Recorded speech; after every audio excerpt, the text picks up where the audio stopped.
Hello, this interview is one in a series of interviews that the Special Collections section of the State Archives of North Carolina is conducting with the American Indian Heritage Commission to record the lived experience of indigenous communities in North Carolina. These oral histories will be part of an archive series and will be made available to the public. Today is Tuesday, February 28th, 2023. It is 10:41 in the morning, and this is an interview with, if you can give us your full name, please. Shirley Freeman, Shirley Ann Freeman. And can you spell that? Shirley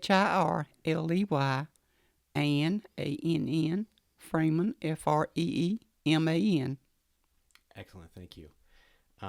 This interview is being conducted with for the American Indian Heritage Commission Oral History Project. The interviewer is John Horan. I've got, if you go first. Associate Director.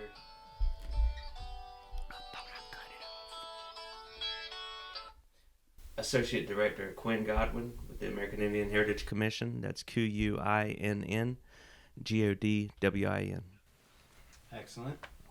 And Curry Bird. I'm the director of the North Carolina American Indian Heritage Commission. My first name's Kerry, last name Bird, B-I-R-D. Great, thank you both. This video interview is being conducted in person at Shirley's home. So let's start with a straightforward question. When and where were you born? I was born in Columbus County, a little town called Hallsboro, North Carolina. That's about 15 to 20 miles from here. Excellent. And when? September 12th, 1944. All right. And then why don't you tell us a little bit about yourself? Okay, where do I begin? I am Shirley Freeman, a member of the Waccamaw Siouan tribe. I married a Freeman, Boy Freeman, and he passed away 28 years ago. So I live here in the Buckhead community, have always been a part of it. My grandfather was a sharecropper, and the reason he didn't live here in the community when I was born is because he had 7 children that he had to take care of, and to survive he had to farm, and he didn't own a farm. So that's how I become to grow up there and in this community of Buckhead. My grandparents on my mother's side lived here, and we would come here to church. We would come here to any functions going on, socials, when I got old enough to go to school. And we had a school for me to go to. This is where I came to. But during the meantime, my grandfather purchased a little farm, and I grew up on that farm here in Columbus County. And that's really where my life began as I remember it. At the age of probably 4, we moved into that little home that he had built and began to help on the farm and play on the farm as children. And I have a lot of stories to tell about that, to me, that I think is precious memories. And I grew up coming here to live when I turned 6, to stay with my grandparents. Education is so important to me, and today, if I tell anybody anything, that's where I begin. My parents and grandparents had no education. I grew up in a home where no one could read. And I did not realize that until I was about 5 or 6. And my aunt would get mail. And anybody in the house that would get mail after I began to learn to read at 6, she would say, "Read this to me." And I began to know that nobody was reading. There was no books in my home. But coming here and starting to school, when we got a school that was supported by the state. And the reason I say that no one could read or write, they did not have the opportunity to go to school because there was no school. Now, here in Buckhead, at some point, they started school in the church, the old church that was here. And this is information that's been passed down by the elders that I would sit and listen to. Some could go to the church to get an education, like they would say down the road and up the road. The students down here started here in the church.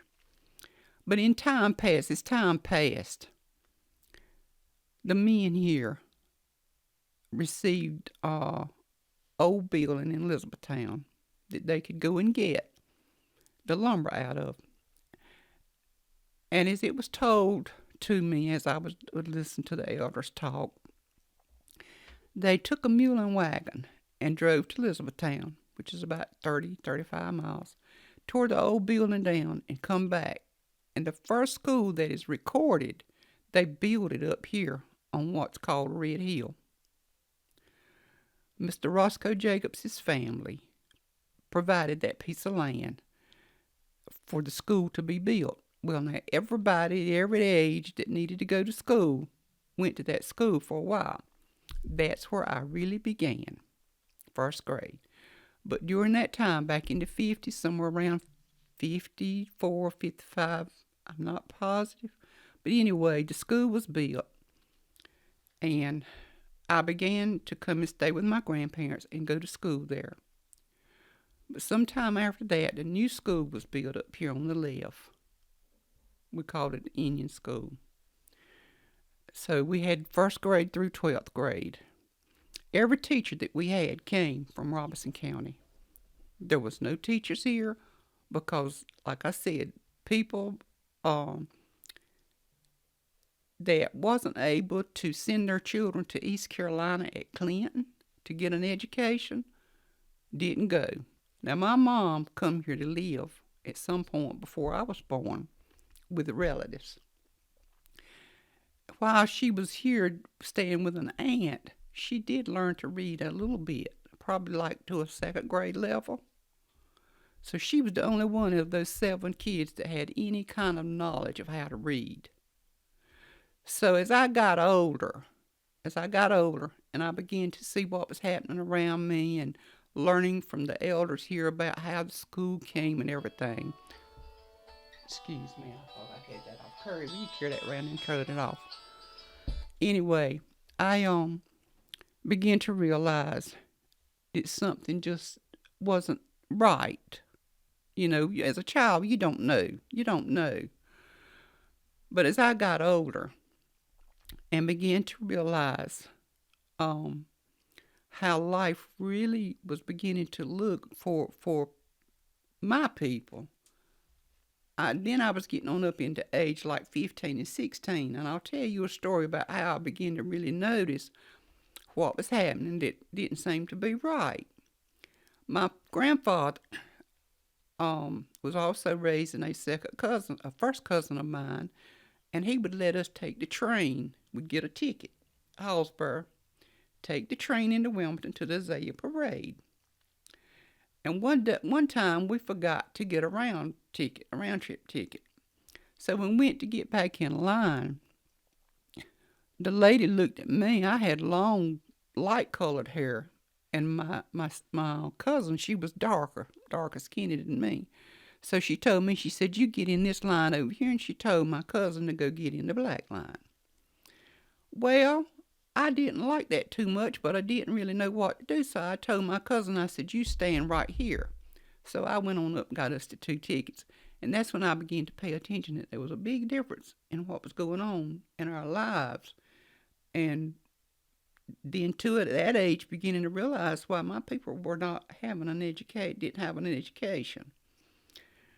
I know I may trail off, but there's so much on my mind that I think about all the time, and how that I began to learn as a Native American Indian what it was going to take for us to get out of what we were in.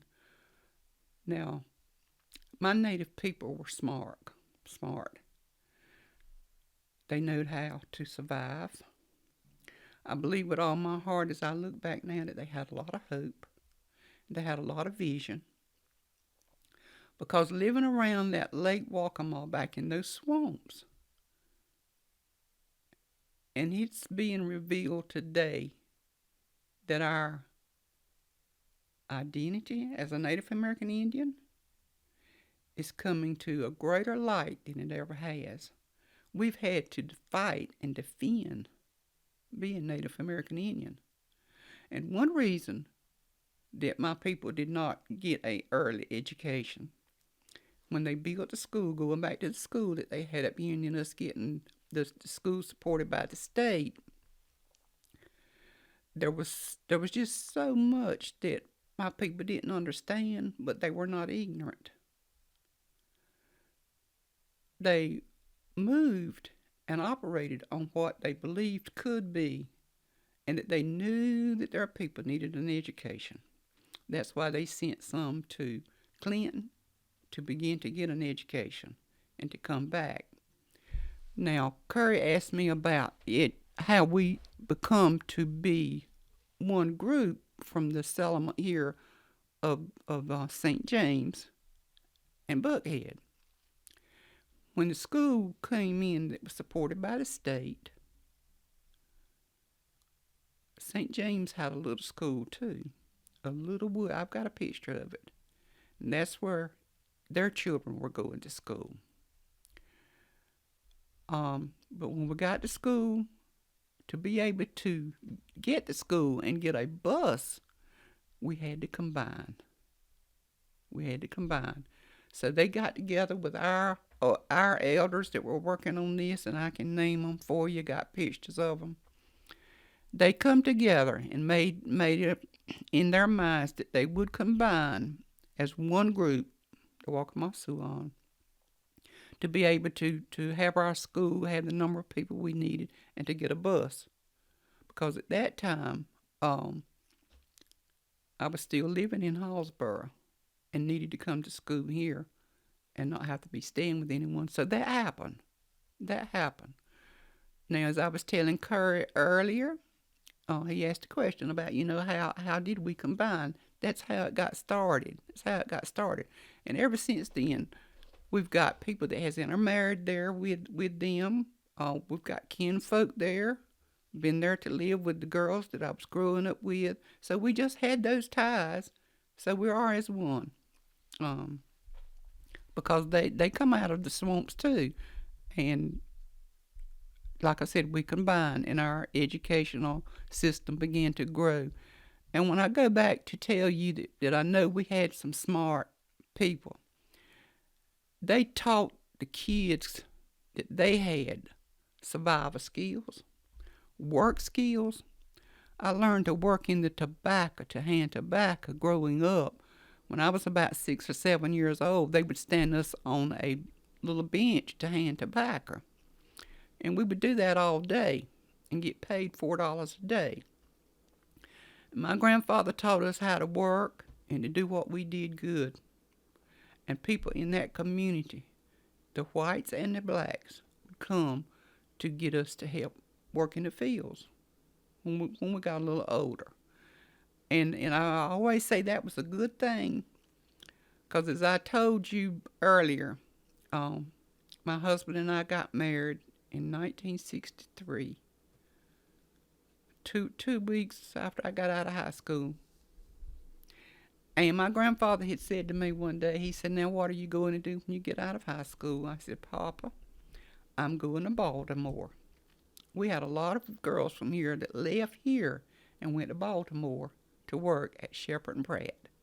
So Mary Jane and I, one of my classmates, we decided we were going there when we got out of school because her sister was there already.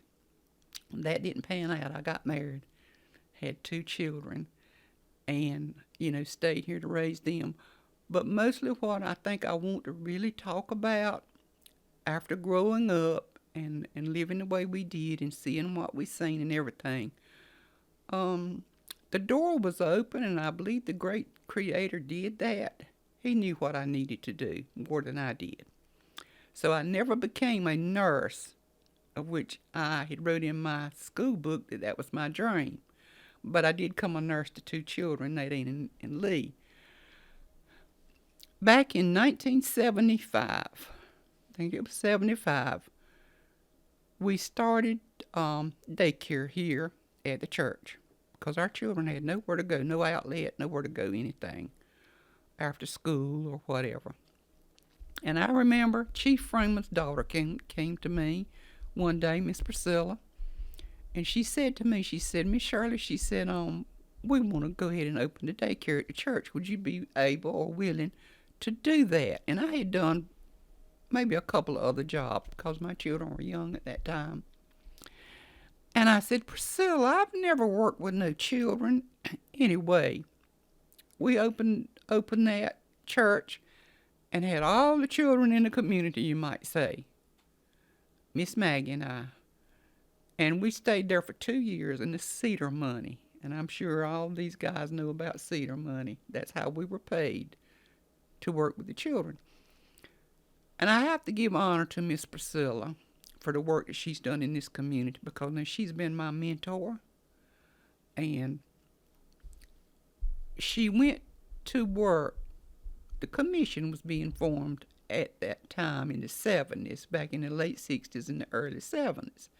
And she may have been one of the first ones to serve on the commission board. But anyhow, they got a grant, and that's how a block grant from Blaine County, and built the 2 buildings up here. So this is where we moved to in 77 with the daycare. If I was to tell you what's the greatest joy in my life and what was the greatest job I ever had, my 2 children and my family was my greatest joy, but that has been my lifeline, working with these children in this community and seeing them ready to go to school when they were ready. Because I went over into the school one day after we had started moved the daycare to the new building, and the principal said to me, he said, Miss Shirley, the Indian children are behind. Well, now that broke something in me, and I knew it because some of those children's parents couldn't read and write. I had brothers that you could not get them to go to school to do you good by the time they were turning 16. I had one that would hide when he'd see me coming because I wanted them to go to school. But during that time and working in the daycare, we worked there, Miss Maggie and I, for about 20-some years. And when the governor froze the money and there was no more money to operate the daycare, Miss Maggie and I and the director, which at that time was Miss Brenda Moore, we began to talk and we said, we don't want this daycare to die. This is a great resource here. We would raise money. To support that daycare. But now, don't you think the community didn't back us? They did. This community backed us in any fundraiser we wanted to do, whatever we had to do. So we kept that daycare open, and I left from there. My husband died in 95, and I left from there in 97. And then 2 years later, Miss Maggie left. But I went to the girl that is there now as the director. She was working in there as a teacher, and I said to her, I said, now, baby, I said, I'm going to have to go where I can have some benefits. I'm getting older. I said, so I'm going to try and get in the school system. There was no benefits being paid. Sometimes we didn't get paid, but like $24, $25 from unemployment. When it went down, our attendance dropped so low. Anyway, I left and went on into the school system.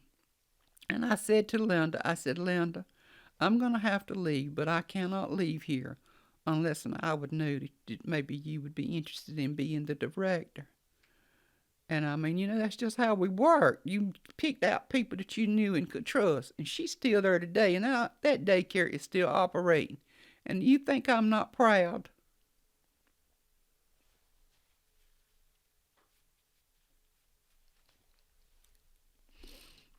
Proud. Proud of our people. One time we did not have a teacher. Sunday school teacher. That's where I got started in teaching. Mr. Roscoe, I'll never forget him. He was a fine man. He was actually our first elected chief when we started elections. He came to me and he said, Miss Shirley, I need you to go into a Sunday school class. And I said, Mr. Roscoe, I don't know nothing about teaching Sunday school. But I had accepted the Lord, and this is where I chose to come to church because we was here. And that's where I got started in teaching. And it's like the kids began to grow on me, there. And then moving on into my career, teaching. So that's where I have been up until 2020, December 2020. I retired when I was 65. But I went back into the school system after 6 months and subbed and tutoring as a Native American Indian tutor with our children. Another proud moment was when our grades became the best in the state among Indian children. I had another tutor working with me, Miss Pat, special lady. And there was other tutors before us. But to see the growth that has taken place in this community as I have gotten older and growing up, every man in this community that is my age or older, most of them built their own homes, plumbed them, done electricity. There's not too many things that they can't do skill-wise that is in their field, like welding, pipe work. They don't know just one skill, but it's how they were taught. You're not going to find too many of the men here that go into an office and work. They was kind of walking in the footsteps that they were trained to do, and that was to work, do good labor at what you do. And I watched that all my grown-up life. So there's a lot to be said about growing up. I had the opportunity to start writing some short stories about my life growing up here in Columbus County as a little Indian girl. So I did that for a magazine. Got into writing. Still working with children. You can't give it up. I tell the girls now. They'll call me sometime and say, can you come help us do this? Just a few months ago, we had some children in school, in the middle school, that didn't seem to have self-confidence about what they could do. And Miss Darlene, she called me and she said, we want to do this program on teaching them how to write poems. And I said, let's do it. So there was a small grant, and we went into doing that, and they did a great job. A guy come in and filmed them reciting their poems, and you could tell how good it made them feel. Because here in this area, we've always been like secluded, you might say. Many years ago, there was not too many people going out of this community to get involved in anything. No one working in state offices. That's changed. That's changed for the better. That's changed for the better. And we always knew. Papa used to sing a song to me and he'd say, little girl, go to school. Learn to read and write. Now, I'm still writing that story. I started writing that story in 88. And I'm still writing it. And I've asked the great creator to help me to get to the point that I can finish that story before I leave this world. Because I want my children and grandchildren and other children to know what it takes to survive. It took our ancestors knowledge of what they could see and hear and do with their hands to survive. We didn't get here today because of how great we are or what a great education we might have. It goes way back. It goes way back. And I still go and sit with my elders. We've got a 93-year-old over here. And I will go and visit her and sit and listen to her talk and tell stories. We had two women. One of them was my neighbor right here, Miss Vera Freeman, and Miss Meredith. And I would go and sit and listen to them talk about the old days and tell about the medicines. See, we've got away from using medicines that our parents used to use, but it's coming back full circle. We have a healing green space up here that is almost popular. The girls now are going to UNC, but they had help from UNC, from the girls there. And how they got started was just going to a few meetings. And look where that has gone to. They're up there now taking those plants, making different medicines. They're not trying to sell anything, but they're just experimenting. And it's just gotten so beautiful to be going back. They're out here naming plants that you would never think and dragging me along. I've been over in that green swamp the other day, just listening at what's taking place. So it's wonderful. And I know I'm probably being scattered in my thoughts, but growing up here as a Native American Indian, money could not buy it. Money could not buy it. I remember a time that a non-Indian was daring to ride through this community, especially a young white man. The young men, if they got wind of it and knew it, they would run them out. But it was because of the lack of knowledge. And going back to talking about, trying to hold on to our identity, that was their way of saying, you're not going to be a part of who we are. You probably here to look at our women or whatever. But going back to what I was talking about, holding on to our identity. One reason that some of our people that's a little older than I am did not get to go to school, I remember the black man coming to my grandfather. And he said, we've got a school your children can go to. They're old. They're getting old enough to go to school. And he said, Lee, these children's got to go to school, else you'll go to jail. Papa said, we got a school. I heard him tell it many a times. And my favorite place in our old brick house, block house, was sitting behind his rocking chair in a chair. That was my place, because when people would come from here to visit, and they would start telling their stories, and that's how I become a storyteller. I have traveled, like I was telling, is it Gwen? Quinn. I thank Miss Mickey Locklear and Brett Locklear for inviting me to join them many years ago. I don't know how long. Brett was the first person I think of maybe working with Nick Nao. And we had a pageant here, and I had ran for the senior miss, and I always loved to dance and cut up. So I did this crazy slip and slide, whatever it was called. Anyway, I was dressed up like somebody old, and there were some people here from Clinton and some from Pembroke. So they went back, and somehow Brett got it a hold, and he got the tape. So he invited me to up on 95 to oh Lord, anyway, it was the university up there, and I do know the name of it. But anyway, that's how I got started then. I went up there to do talent for them. And I got started going as a chaperone with the kids to Nick Nao. Now that's been another highlight of my life. And I've got some stories I could tell you about that.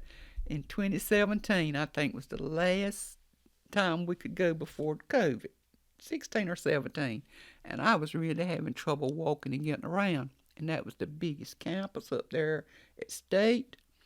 But there would always be a student that stood out to me when we were in these meetings or wherever. And we were leaving from one building where we'd had our workshops. And that was another thing then, Miss Mickey, and after she came on, she would ask me would I come, not just as a chaperone, but do some workshops on our history here. And tell stories and do quilting. She didn't want the kids growing up not knowing about the quilting because quilting goes back to our tribes here. That's how some of them survived and made their bedclothes. But anyhow, this little old guy, he had been with us all day. And I was struggling trying to leave and get to the cafeteria with them. So after a while, he looked up and he seen this little moped and he said, Miss Shirley, if I knew there was a key in that moped, I'd go get it and put you on it. But anyway, we had a lot of fun. And those kids, to me, when I would watch them being involved with each other, to me that was so important. For our tribes to come together with our kids, that they could know one another. And that happened, is still happening, a good thing. Our kids learned some skills about taking out a meeting, doing a meeting, standing up in front of a crowd speaking, so many different things. But that takes me back to the unity among our tribes. Now, I watched that happen. At one time, the smaller tribes, I'm sure, and I've heard them talk about it, felt like we were out here struggling by ourselves to make it if we could, to do what we could. But I'll go back to the commission. When the commission was formed, I began to see our tribes, after I was elected to go on the commission to serve, how our tribes was coming together. And we were getting to know one another, know something about one another. And it was like iron sharpening iron. What we didn't know, a Lumbee might know, or somebody else might know, another tribal member. And just coming together, because it's like we all had the same issues. We had education issues, economic issues, health issues, whatever everybody else had. But we was having trouble here in these little small communities, trying to reach out and get what our people needed. But that began to happen. And there's been a lot of good things I've seen come about through the North Carolina Commission of Indian Affairs. I really have. Some things we couldn't do anything about, but working at it has helped our people. It's helped our people to grow to a point that most of our people, our young people especially, are learning what it's like to be self-supporting, that they can make it at anything they want to do. At one time, everybody stayed right here. I'm glad to see them moving out of here. They'll come back. But they can come back to better homes, better school situations, better job opportunities. And in Columbus County now, there's not a lot of job opportunities, but they got their own businesses. I told a little guy the other day, and it's a logging company, but that's where his daddy and his granddaddy started, was in the logging business.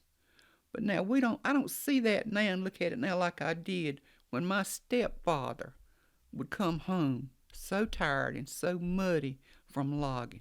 These guys has got some of the greatest equipment you want to put your fingers on.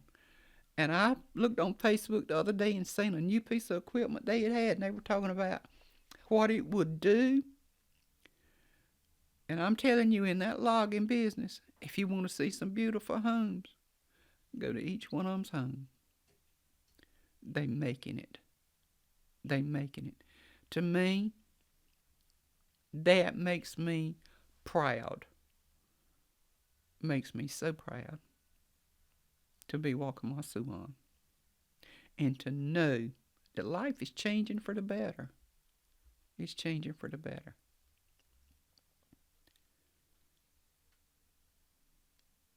Changing for the better. And yes, we want to tell it.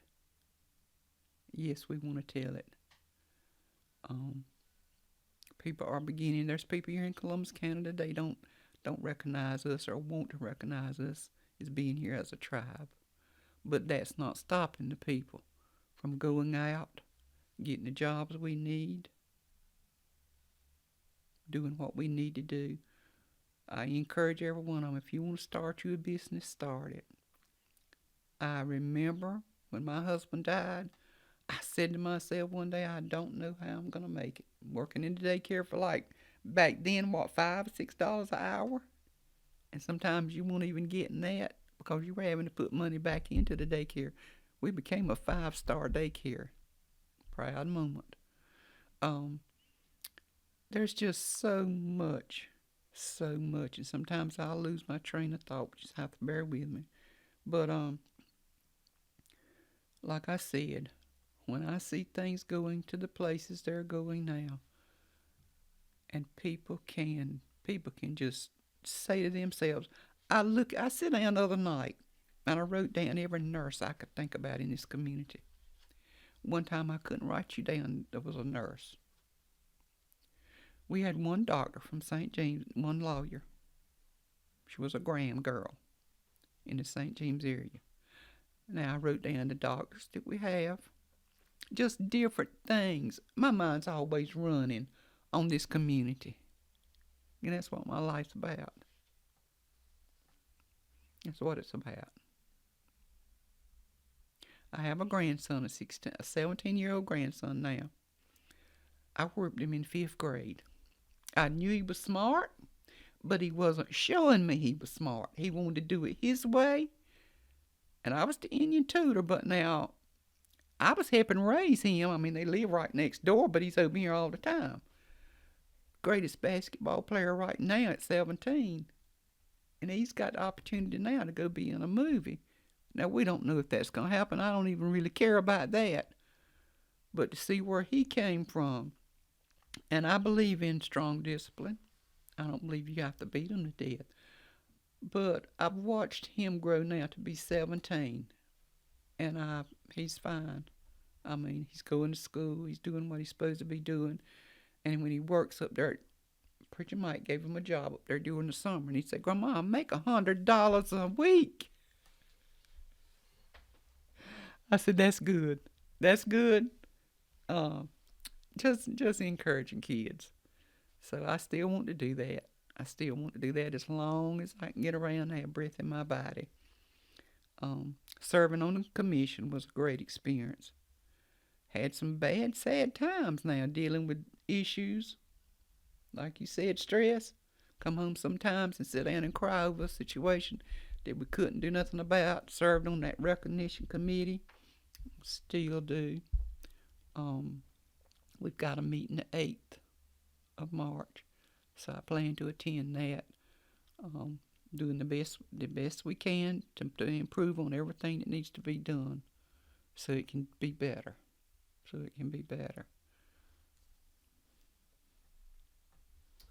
Well, that was an excellent rundown. Just appreciate all of the recall and the way you can tell a story and make sense of it for half an hour. Not a lot of people have that skill. You do. So I appreciate that. You make my job easier. But I was thinking about what you were talking about as you were talking about it, and I've got some questions that I kind of want to hear more about this and that and the other thing. So I'm particularly interested in if we go back to the early time, you're talking about the school. And you mentioned a little bit about how your dad said we have a school. And to me that well, can you expand on what that means? Okay, I think probably at that time, see, we were beginning, my cousin, she was a year younger than I was.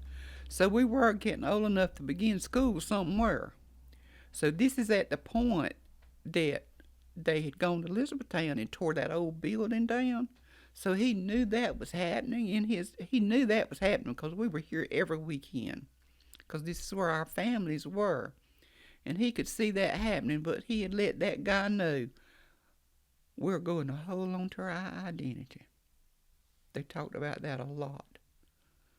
I didn't know nothing but that as a little girl, 3, 4, and 5, that I was Indian, because that's what they talked about when they'd sit around in homes and talk. So at that time, he knew that school was coming. And that's why I said I believe in earlier years with our ancestors and with our grandparents and great-grandparents, they had a hope. And I've got some old records that I plan to give to somebody that won't lose them, showing how that the men here would leave and go to the Board of Education, asking them to give monies to support or build a school. And we were called so many different kinds of names in those records. Mr. Roscoe Jacobs gave me those records before he passed away. And so this is kind of what I'm knowing that my grandfather was saying, hey, we are going to have a school. We've got one. We've got a school. And it did happen. I mean, that's where I started school, was up there on what they call the Red Hill, Old Wide Awake. That's what the school was named.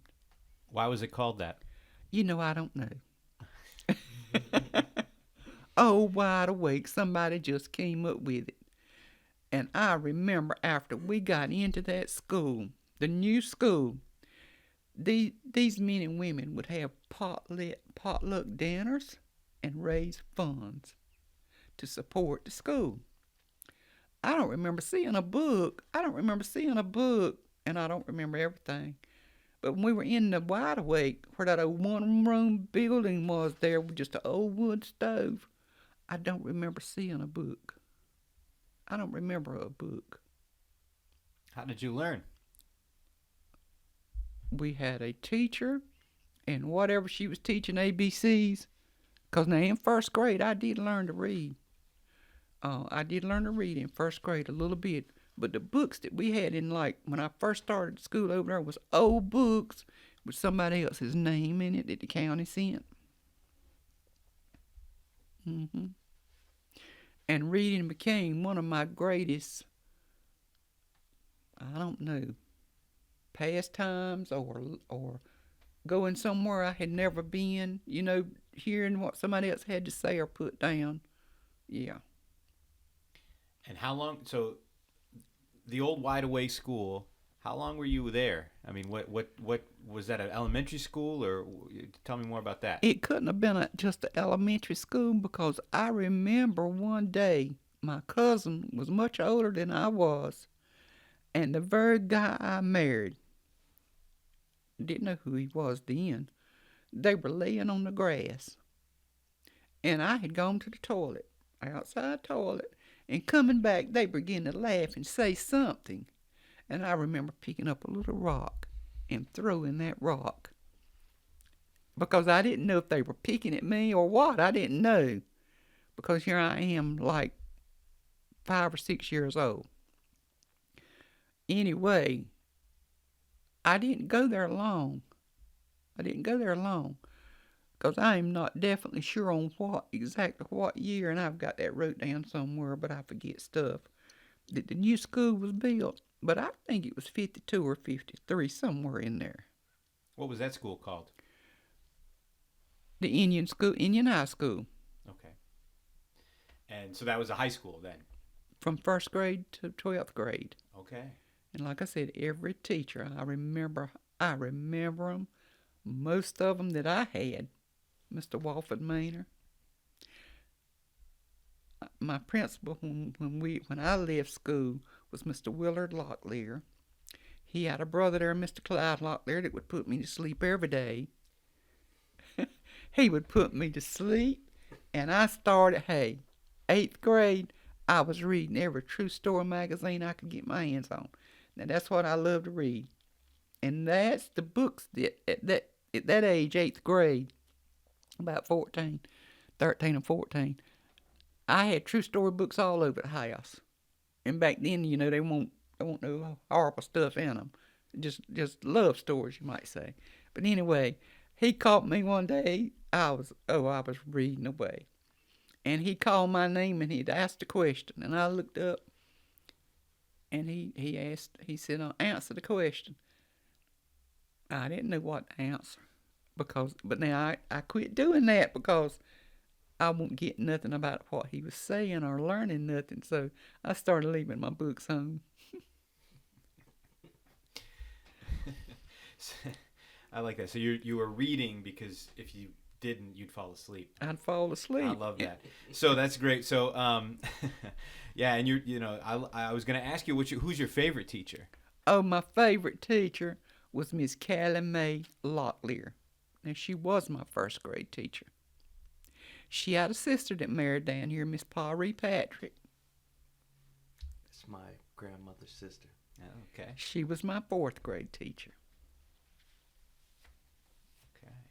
So, but your first grade, your favorite teacher, why was she your favorite teacher? Well, she was so kind.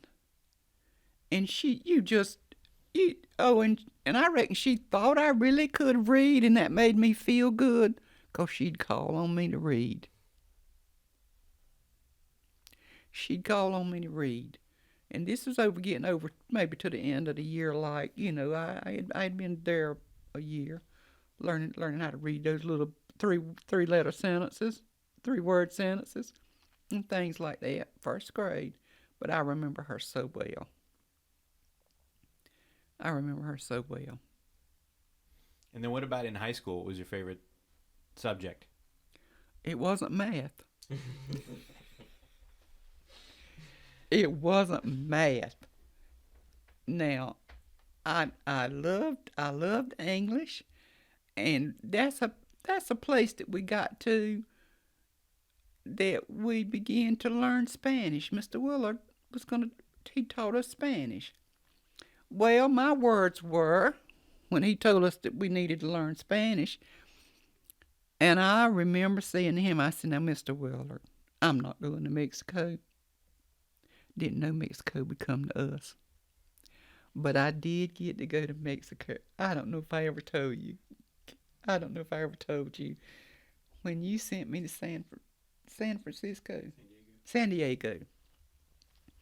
I met Sandra. Didn't know who Sandra was, but that was a time in my life that I needed to go somewhere. My husband had died. And, he'd been dead about a year or so. And I met her, and we was in this wonderful, wonderful gathering of Native Americans from all over on drug abuse and alcohol abuse. It was wonderful, and it was medicine. It was medicine to me. But I met her, and she had two more people that had come with her. And on about the third or fourth day there, she said, "Miss Shirley, don't you want to let's go over into Mexico?" I didn't know what to say. I didn't know what to do. I had never been anywhere. And I said, "Okay." And we went and had a ball. And I was so glad that my daughter said to me, she said, "Now, Mom, I had already said I'm not getting no credit card. I'm not using no credit card." But that day she said to me, "Mama, you better take my credit card." She said, "Now, you don't know where you're going, and you don't know what you might run into." I got over into Mexico, and I think when I left from over there, I had $7. I had $7. Just little stuff, But anyhow, I had to use that to get back to the airport. And it was so funny now. It's so funny. But anyway, that was great. That was a great trip. Great experience. And I've shared that a lot with our youth here about that gathering, and the testimony that one girl had about her life. And she was an alcoholic. Her whole family was an alcoholic, but she had come to that. She had gotten clean, and had 3 or 4 degrees after that. And I would share that with the youth when I would meet with them here, and tell them about her testimony and how she had overcome her addiction and everything, and had made it to get the degrees that she had.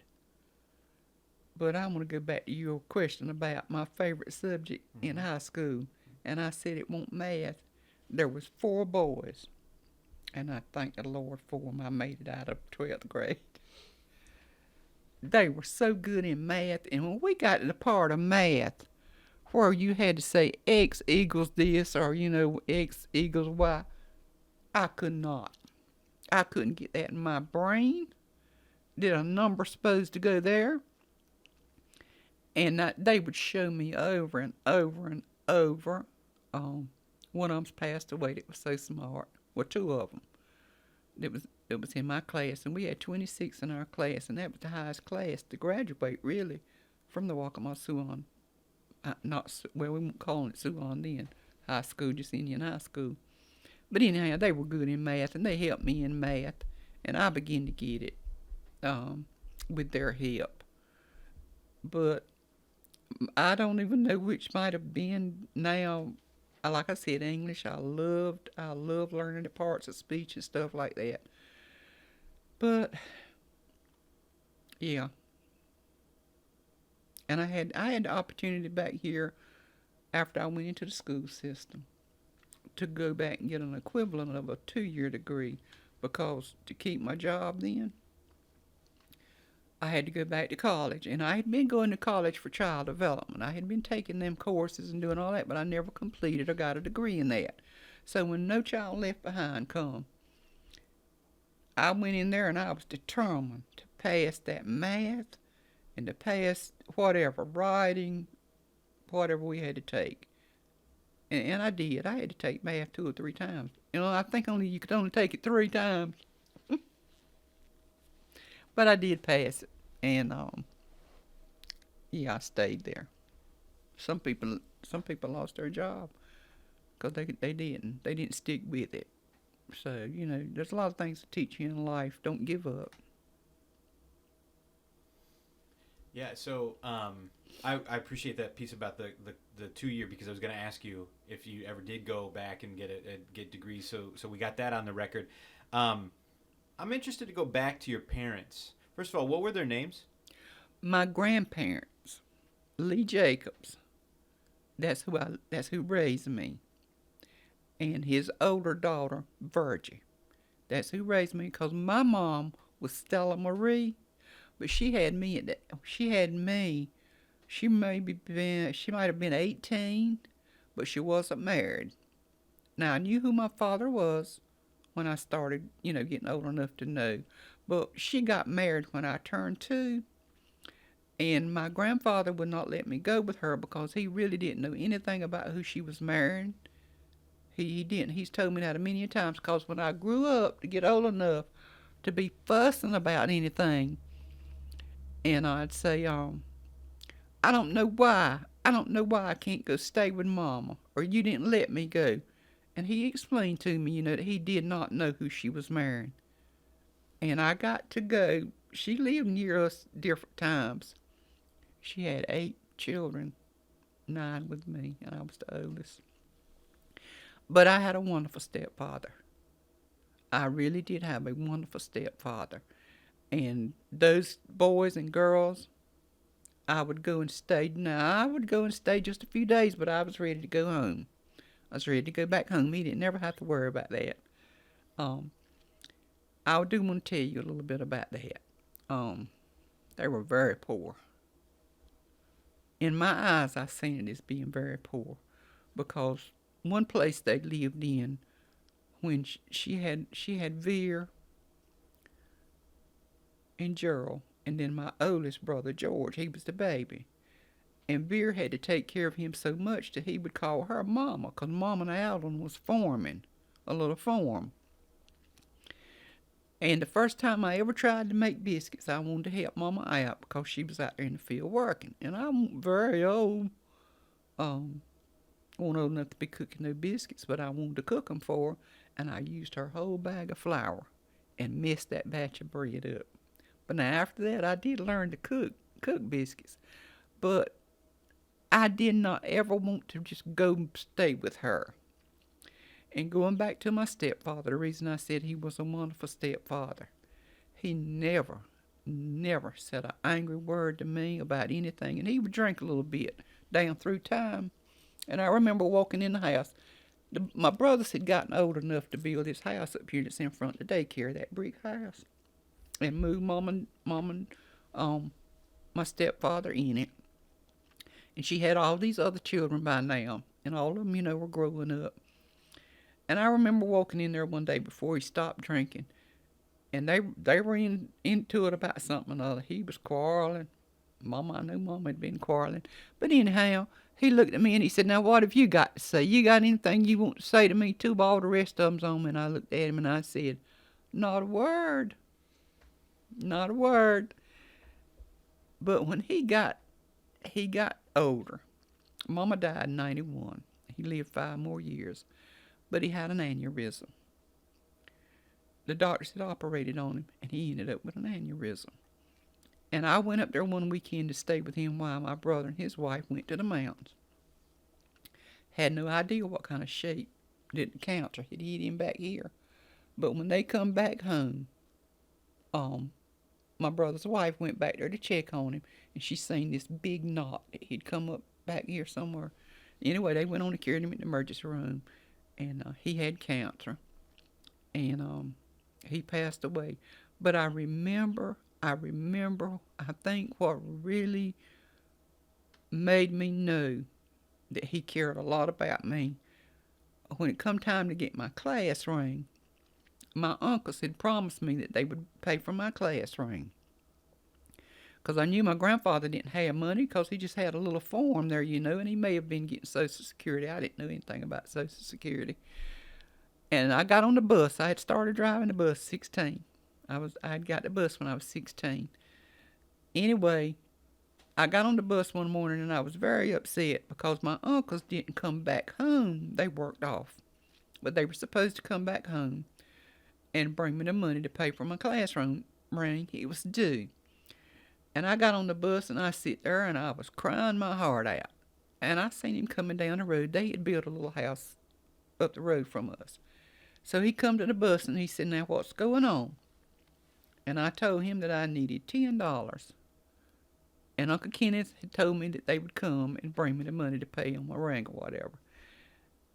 I knew he didn't have any money, but he pulled out $10. Probably the last 10 he had on him. I don't know. But I didn't mind taking care of him when he got down. I didn't mind taking care of him, looking after him a bit. And that's the way life ended with him. He died right there in the hospital that same weekend. But and I tell children now, I said, and I tell parents too, if you a step parent or whatever, be good to your children, because you never know. You never know what you may have to do or they may have to do. Be good to them. Yeah, that's for sure. So, something else that you said early on that I want to touch back on is identity. And you're talking about how, being part of the tribe, part of this tribe was part of your identity. And you would hear stories told, around with your grandfather. I'm wondering if you could share some of that with us, get some of that on the record. Okay, one story that comes to mind about, trying to hold on to our identity. Goes back, like I said, when I become old enough to know that things were happening that wasn't right for our people, being recognized as Indian. My 2 uncles that I just talked about had come home one weekend. Now neither one of them could even sign their name. And they had gone over into Whiteville. We would go to Whiteville for everything. To shop, get food, whatever. And they had come in, and they had gone into a restaurant. There wasn't many restaurants there. This is just a little street side, like you get a hamburger or whatever. And they went in, as they told it, and went up to the counter and sit down. Well, they were asked to leave. So they explained that, that they were just coming in and wanted to get some food. So they actually made them leave, or tried to make them leave. And they started, I don't even know what they did, but they did something that irritated the manager or whatever, and they called the law, and they sent them to jail. Now, they took the mattresses and tore parts of the mattress up, stuff like that, and just tore the room up, whatever. Anyway, I don't even know what all happened with that, but when they come home telling that was another episode that let me know, hey, we don't have a line to stand in. We're not recognized as Native American or Indian. We said Indian back then, just Indian. There was no such word around my hearing of being Native American. It was Indian. And my grandfather would work with anyone. It didn't make no difference to race or whatever. And he always taught us everybody should be treated right. But if the white man come, he would invite him in to sit down and talk with him, or a black man to sit down and talk with him. But he never went out, and you might say doing any kind of socializing with anybody in Hallsboro, because there was no Indians there but us and one more family that lived over near, closer to Whiteville, of which we formed with. And my uncles married into that family. Sure did. So when I talk about identity, when they got ready, when my granddaddy's 2 sons got ready and they wanted them to go to, they had called them to go to service. But they were down as black. So, that was another episode. They walked off from wherever they were and come home and refused to go because their birth certificates was in black. So that was another thing that our people had to go to court with and all this kind of stuff. Because my granddaddy, the way he would tell us that happened, and a lot of other people too. You didn't go to the hospital to have a baby. You had these black women that came in as midwives. And 9 times out of 10, they would write our people down as black. So that's what happened with my uncle's birth certificates. They had to get them changed down through time and things like that. So that's what I was talking about, holding on to our identity and fighting for it. Things like that happen. Yeah, that's a necessary battle, but I'm sure it was a tough one to get on through, and that's the legal side of it. I'm interested as well in sort of the customs and traditions that make up your identity. Is there anything you want to share on that point? Well, we always had customs. And as I look at it now, I can't explain to you where quilting maybe came from first, but I know how it came to me and to others. We've got an older lady in this community named Elizabeth Lee. She started quilting from her mother and grandmother, of which was my great-grandmother. I'll tell you how that came into being too, how she was related. They quilted and passed it down from one to the other. That was a custom among our Native American women there. And the way they did cooking, I imagine, was probably like everybody else that they come in contact with. But now when it comes to storing food, I remember how they would store sweet potatoes. And we know that squash, sweet potatoes, things like that is a staple of the Native American Indian culture. I mean, from way thousands of years, how they would store that. Sweet potatoes wasn't put in a freezer. You went out by a tree and dug a hole and put straw in that hole and laid those sweet potatoes and ash potatoes and laid straw back on top of that and dirt back on top of that. Now, do we do that anymore? No, but we haven't forgot it, and we do tell it. We do tell it. I've got the stories in my books around there that I wrote for the magazine. I told some of those stories about what our custom was. And another thing that my grandfather did that I wrote down, I didn't want to forget it. When we would go out into the fields to work, he paid attention to. He told the time by the sun. And when I got old enough to really be able to go home and cook dinner, I would have to work out, call it dinner anymore. Kids in school let me know that's lunch. But anyhow, at 12 o'clock noon, I would want to go at the house at 11 o'clock and cook. And I'll tell you something about that too in a minute. Don't let me forget it. I would say to him, we would be out hoeing, chopping tobacco or whatever, and I'd say, Papa, is it time for me to go to the house? And I would do that all through the morning. So he got tired of it one day, and he looked at me and he said, I want to show you something. He said, why are you working? He said, I want you to watch and see where the sun is. Okay, I'm thinking, okay. He said, and I want you to see where your shadow is. He said, now, when your shadow, as the sun moves over you, your shadow is going to come closer to you. He said, and when your shadow and he showed me about where my shadow probably would be at around 11 o'clock. Not exactly, whatever. Boy, now you better believe I learned that. And I'd say, Pop, it's time for me to go. And I would take off, because I did love to cook.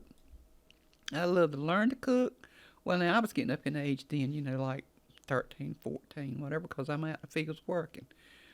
But he taught me that, and I said, now, he had, time passed, I thought about it. I said he had to learn it from probably his parents. That was probably something they taught him, whatever, paying attention to. We know our Native Americans pay attention to the weather and to the earth and to the moon and all of that. So I do not remember ever doing any kind of ceremony here. What ceremonies we do now comes from where, I'll never forget him, Ray Little Turtle was one of the first people I remember coming here to talk to us and tell us anything when we started doing powwows, to tell us about ceremonies that took place. Because like I said, there was not a lot wrote about us here, and especially here in the swamps, because nobody could get to us to write anything about us. So my people, especially the ones that I know about, the elders, their main focus was on surviving, feeding their families, taking care of what they had. So I wrote a story in there about there was no time for making pottery or doing beadwork, because the women was busy stitching up their clothes that probably had gotten tears in them. I remember watching that, seeing that, knowing that. They were busy cooking or storing food in jars, not in a freezer. I don't remember having a freezer or a refrigerator where we would put our milk when we milked the cows, of which I hated. But we had to do it. That was food. They would take that milk, and I remember Aunt Virtue had a pretty white cloth, and she would strain that milk. And at our pump, we would have to go out there and pump water into that tub or that barrel, cold water out of the pump, and set that jar of milk down in it. Another thing they would do is take the cream off of that milk when it settled to the top. I remember sitting as a little girl, taking a jar. They'd put that milk in that jar, and we'd sit there and shake and make butter.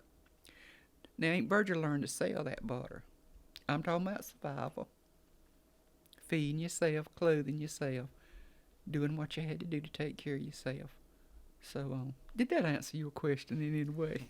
It's a great answer to the question, and the other thing that I think is interesting in relation to that, right, is this is stuff that you experienced and learned and witnessed. You said, I'm interested to know how you took that as a kid coming up that way and translated it for your kids and your grandkids. How do you keep those ideas and traditions through to them? Telling it, and hands-on.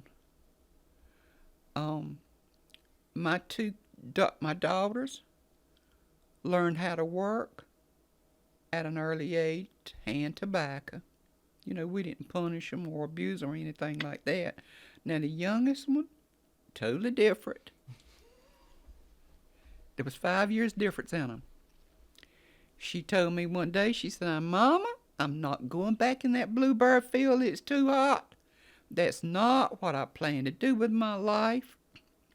And I knew what she was talking about. And I said, the only thing I said to her, don't tell me what you're not going to do. Don't ever tell me that. I said, now, I understand where you coming from. I said, but just don't tell me what you're not going to do, because you never know what you may have to do. Don't make it a habit. But even to this day, I've got the grandkids out there picking peas out the garden. Just before Miss Maggie died, I wanted to show some of the youth how to put up okra and preserve okra by putting it in a jar. She was in on that, and I've got a jar in the refrigerator. And she's been dead now, I think 3 or 4 years. I even take it into the school system. I go over there in April and show them where their food comes from, how it got here. It didn't everything come out of the store. You know, and just things like that we keep passing on, because it was passed on to me. And you do try to pass it on. You do try to pass it on. Whatever it took for them to survive. I mean, I know things are different now. What is that? Nothing. I thought maybe a mosquito had come since it got warm or We something. brought John to the country. Yeah. I apologize. So no, I think that kind of passing that on, even through the schools, is something really worthwhile, and I appreciate you sharing that here. You did say to remind you about 2 things. One is about great grandmother, and one is about lunch or dinner or whatever you made Right. at noon. And so, take either one of those. Okay, that takes us back to some of the customs that we might have seen that identified us, or we held on this to our identity. Going back to Miss Lee Elizabeth, she won the State Folk Heritage Award before she passed away. She was getting old. But I remember Jill Henning coming here, and she wanted to write a documentation on us and our quilting, the women, and she did. And I've got a couple of more books that I had that she had printed on about our quilting here as Waccamaw Siouan women. Miss Lee began to teach up at the fire department. That's where the women would meet, and they would gather around a table. Not their table, but their setup that they had, and put the quilt in it, and they would sit there and quilt. And that's where I began to learn how. So see, her grandmother passed it to her mother. She passed it on down to her children. And she didn't stop there. She passed it on to the women in the community. When I was 19, that's when I began to quilt. Because she showed me how to take a little hoop like's laying over there, put the material in it, the basting and the backing. Take a needle and thread and make your loops. So I don't do machine quilting. Every stitch in those quilts is 1 stitch at a time. Takes a long time. But I have quilted quilts and gave to cancer patients. I've sold some when I needed a piece of money and wasn't working. So things like that you do want to pass down, because I don't know what tomorrow holds for this world. I don't know. But they can make a quilt and sell it and buy their food. There's lots of things that you don't want to forget, and you want them to know. You want this community to know, younger people coming up. Because like I've said, and I've told mine here, I said, honey, the telephone's okay. I said, the telephone's okay, and you learn a lot. I said, and there's a lot you can do that I can't do today. I said, but now, I don't know if you could live by one. So you need to learn all you can. So that's how I tie back into Miss Lee, because Miss Lee's mother and my grandfather were brother and sisters. Yeah. All right, yeah, I got that. So how many quilts would you say you've made in your life? I had wrote them down at some point, and then probably over 100. All right, that's can't even think about making one. So 100, that's Yeah. amazing. How long does Amazing. it take till completion from start to finish? If in the wintertime when you can't get outdoors and do gardening or do anything else, if it's a pattern like this, I'm just starting on this one, and if I can do one a day, probably 2 months, 2 to 3 months, because there's a lot of stitching in that. Some a little longer. Some it's took me a year. Grandma's flower garden, it took me about a year because I couldn't just stay with it. I was working and doing other things too in the community or whatever. So just different times. It's how much time you want to put in it. Yeah. And so, okay, so then let's go from kind of early life and customs and that sort of thing, and moving into sort of, you said some things that I wanted to make sure you said seed of money early on. What is that, for the record? That was almost like a stipend, wouldn't you say? Some of the kids here got stipends to go to college or to go to school at one point, but it only lasted. It was state funded monies, but you could only work under it for a little while, a period of time. And they got stipends to go to school, but the cedar monies come down to the tribes to do different things, to put people to work for a while, because we were in these rugged areas, you might say, where there was no jobs. But if you could come up with a job and put people to work for 6 months or a year, like I said, I think we were under that program for 2 years, and then the monies ran out. There was budget cuts, and depending on your governor, because like we were under the state 13 years with the daycare. Governor Martin froze that money. Yeah. And another acronym you said you talked about was it NIC NAO?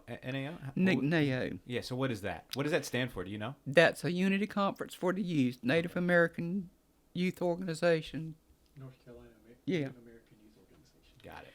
They go every year. Now the last 2 years they haven't done it, but they have been having their meetings. They did last year. Because they were at East Carolina with the Unity Conference. And they're gearing up now. They just had a meeting last week, if I make no mistake, getting prepared. And they call in presenters to come in. I see what you are. They come in and, they have workshops with the students. Just information and getting together. Our youth from across the state of North Carolina come together. There used to be monies, even in our Title VII program, that we could help send our students, but it didn't take all the responsibility from the parents. The parents have to pay so much for them to go, and they either get out and help raise their money to go now, because like I said, budget cuts and everything, but we do encourage our children to go, and the greatest that comes from that is them being able to go to what's called Unity, to different states, and meet other natives from around the world to go to Unity. So they're working on that now, but I think the price now is very high. So they're working at the high school to get them some funds raised to send 3 students I know to Unity. Yeah. Great. So that's a focus on. We've had a lot of discussion about what's going on, looking into this community. I'm interested now. You mentioned a little bit about working with the commission, and I'm interested. So what's your work with the Commission of Indian Affairs? Okay, they started out with getting 2 representatives from each tribe and from the 4 organizations to serve there to represent your tribe or group of people. Like I said, the organizations. Because the organizations, you've got people in the 4 urban organizations that comes from Lumbee, Kahuri, all the tribes here. They're located in these urban areas, so they get representatives. And UNC, Chapel Hill had a representative, I think, on there. Yeah. Anyway. Yeah. That's what that is. And my job on there, or I won't call it a job. You go in and you look for resources and you get information and you meet all these people and you've got people from the labor board, from any kind of board that you know that you need to be tapping into for resources for your community on that board. Just like the archaeologists, and we knew we needed help there in so many different things. But anyway, you got different committees. Now, the education committee was my pet peeve. Recognition committee, I served on those two committees. And we would meet every so often. And just like working with the Tuscarora, for their recognition, that was probably our longest process. Because we started that process back in 2012, working with them to receive recognition. And then, you've got all these other groups out there that are native that apply for recognition. So you spend a lot of time involved in that. And that's where I was with recognition on that. And education too. Because we've been working for years now in education there on that committee to get history into the schools about our natives here in North Carolina. I think I had one book, a history book. There's no history book now. Everything's taught from Promethean board. Kids don't have books. But we still need that into the school, and that is still being looked on with the education committee. Curriculum. It's happening. They just had a summit meeting back here not too long ago, and we had a good group from here to go represent, and they were very excited about what they see that's happening in the future. Everything's not right now. It takes a long time sometimes for these things to come about. Yeah, you can say that again. So, when did you get started with the commission? How? Okay, I was elected. Okay. I was elected by the tribe back in the 70s. I think, or might have been the early 80s, because I know Mr. Garland was on there before I was. Mr. Garland Patrick, he's passed away, and Mr. Roscoe. So it might have been early 80s. I was in daycare up there at the daycare. I served on the first tribal council here.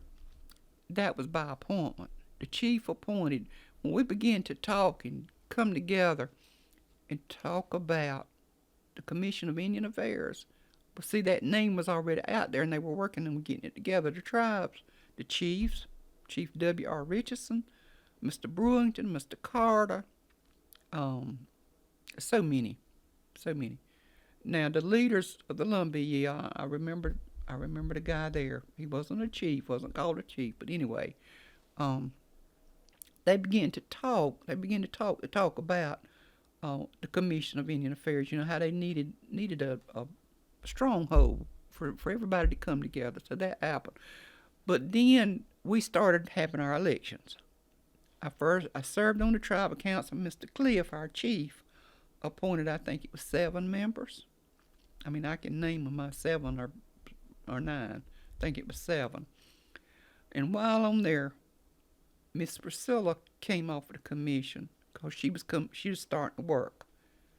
So her father appointed me to go serve. Me, and I forgot who the first one was, but anyway, on the board now is my daughter Nadine and Elton Ray Jacobs as representatives on the commission.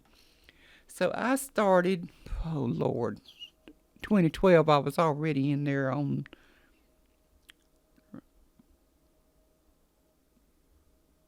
I don't even know what year I went on the commission, but it was in the early 80s. And I stayed on there then for about 10 years because they would send me back every 3 years, 2 or 3 years, through the elections. But when my husband died, I took some time off. And when I felt like I could go back and just handle whatever needed to be, I needed to do and work, I went back. And that was after 1995. Mm-hmm. So after 1995, is it? Do I have it right that you were elected to vice chair? I was. Tell me about that. That was a surprise. I think it was Mr. Paul Brooks come to me one day, and he said, I remember him saying to me, he said, "Look," he said, we're gonna have to have a vice chair." And he said, how would you feel about it if we appointed you? They not needed anointing. Appointed you. You know, if we get together and the commission agrees, would you take that position? And I said, well, I said, if they want me to or need me to, I said, I'll be willing to give it a try. So that's how that happened. Yeah. Miss Ruth Revels was a very wonderful mentor. I'll never forget her. I look at her every day around there. I mean, she was a leader. And she was an encourager. And she encouraged me very much to take that position. And I don't know that, and I think they were trying to really spread it out and be fair among the tribes. I really do. As far as the positions on there. So that's how that happened. I was just approached and asked would I be willing to serve if the whole commission decided that's who they wanted. When was that?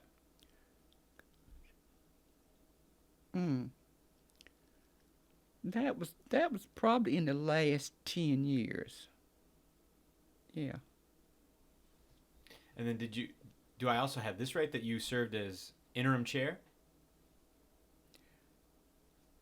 I did on the recognition committee when we were doing the Tuscarora petition. And when was that? Let's see, two years ago we could. I just come off the board 3 or 4 years ago, because Preacher Mike was on there for 2 years. So that would have put us in there about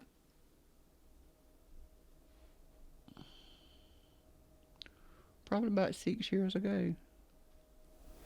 Okay. And you served as interim chair after Ruth passed?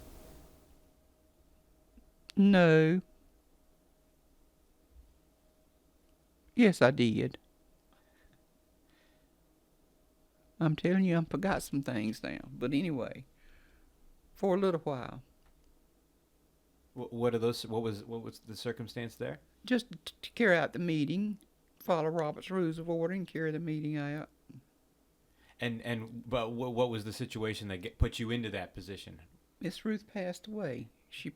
We had a unity conference, and she went home, and they found her the morning after our meeting. Wow. And so you stood in. Would you remember when that was? I don't know the year. It's 2015, 2016. Around 2015, 2016. Okay. And then continuing with the commission, I'm interested to know about people you may have met along the way. For example, Governor McCrory.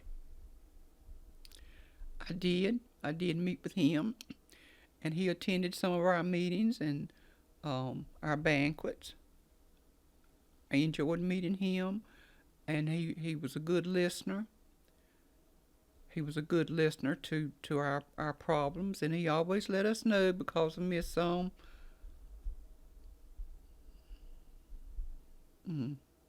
Ruth. That he wanted to do anything he could to help us. He wanted to know what our problems was, what could he do to help the commission. He was just there. And I met the lady, governor, met her. We had conversations about our issues in the communities. Now, the governor did, to me, paid a lot of attention to what was going on with us as Native Americans, and really took the rope, you might say, to pull it, to get some things done. Indigenous Peoples Day, so many things that he just we met around the table with him. I remember him inviting us to come and sit down at the table and talk. And I remember sitting there and I told him, this is when the pipeline issue was being talked about. And I told him my biggest priority with talking to him that day was the jobs for our men, especially here in this community where they had to travel to work to make the living that they needed to make to build their homes and take care of their families. And I told him, I said, my son-in-law is a welder. I said, and he has to travel from state to state, different places, working on pipelines and welding. I said, he has to leave his family for 6 and 8 months. You know, whatever time it took to do that kind of a job.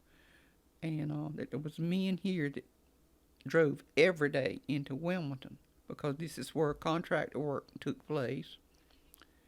And just different things like that. And he listened and, yeah. Sorry, who was that? That Governor Cooper. Okay, yeah, okay. And then another person I'd be interested to know if you have any stories about is Greg Richardson. Yeah, I do.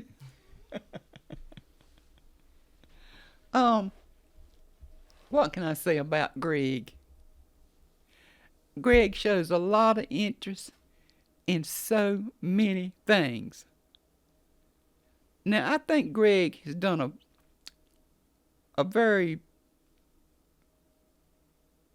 I won't say great job, but there's so much only one person can do.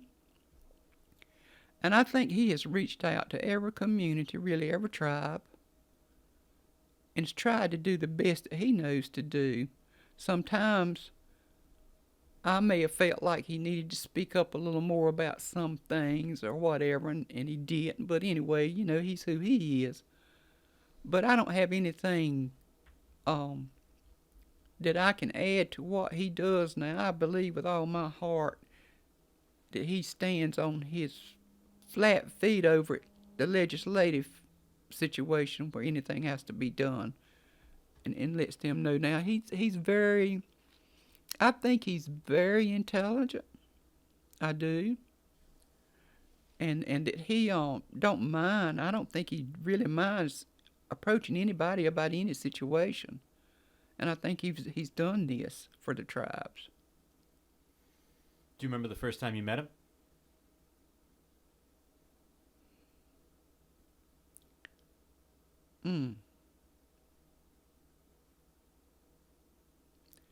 No, I really don't remember the very first time. Now, if you would ask me about Bruce Jones the first time I met him, he was on there when I started under the commission, Bruce Jones, and I remember when there was about to be a change made in the leadership. I was in the trailer up there one day. We had a trailer that we were working out of. And I remember seeing this car pull up in the yard. And when he come in, he identified himself as Bruce Jones. Well, he was there to get my vote for him to be the director. Well, in a few minutes, here come this other car pulling up, which was already the director. But, you know, they were looking for another director, the commission was.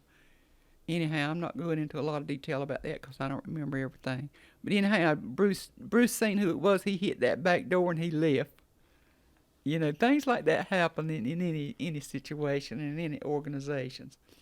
But anyhow, Greg does a lot of traveling, I think, trying to gain information that can better help the people. I know a lot of times at the powwow he'd say, I couldn't make it. Or he'd call and say, I'm not going to make it now because I'm flying out to so-and-so and things like that, of which he couldn't change anything about what's going on at the powwow. But it's good to see his face as the director and know that he listens to whatever you need to say and for your community. Terrific, yeah. And so now earlier we discussed culture and we discussed a lot of things, but we didn't discuss music. what about music influences your particular culture? I think with the young people, they're influenced by any kind of music they can hear, just like every other young person. But now, here in this being a Bible Belt, we do teach our children that there's some music you don't listen to. And I'll give you example of why I say that, and it was passed on down to me. We only had a radio at home when I was growing up. And on Sunday, my grandfather would listen to the gospel station. Now, we couldn't touch it. We were not allowed to touch it. We couldn't turn it. We couldn't cut it off. And we'd get so mad we didn't know what to do because we didn't understand. We didn't understand that as we listening to what's being sung and said there was making an impact on our lives when we got older. Well, when I had my first, Nadine was about 13, and I started her taking piano lessons when she was in the 4th grade. She didn't do too much with that first year, and I said, she's not doing anything with these lessons, having to drive into Wilmington to take her too. But anyhow, she learned to sing in church at a very early age, she and Stevie. And what little piano she did know, she started playing by ear, just what she could hear on the piano and get a chord together. And they would sing gospel. He would sit behind her as she played, and they would sing, sitting right down at the piano, gospel music. And as they began to get older, I think she may have been about 13, I walked in the house one day, and they had their radio and their music, and I was listening to a song that she was listening to. And I said, Nadine, what is that song about? She said, Mama, I don't know. I'm just singing along with it in the music. I love the music.